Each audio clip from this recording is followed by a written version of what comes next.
ہمارے ملیشیا کے bureau chief عثمان مہر کی رپورٹ کے مطابق خبر شامل کی جا رہی ہے۔ ملیشیا کے وزیر اعظم داتو سری انور ابراہیم نے ملیشیا میں 12 سے 15 ستمبر 2023 تک منعقد ہونے والے 19ویں ملیشین انٹرنیشنل ہلاش شوکیس محاذ 2023 میں پاکستانی پویلین کا دورہ کیا۔ وزیر اعظم نے پاکستان کے ہائی کمشنر سے ملاقات کی اور اعلیٰ معیار کی پروڈکٹس کی تعریف کی۔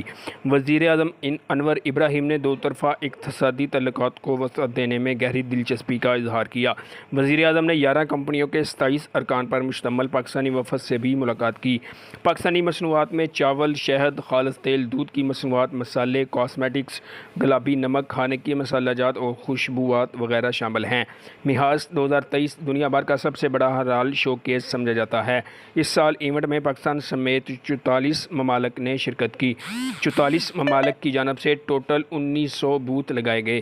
Trade development authority of Pakistan کے تعاون سے پاکستانی کمپنیاں پچھلے سالوں میں منعقد ہونے والے محاذ نمائشوں میں باقاعدہ حصہ لیتی رہی ہیں۔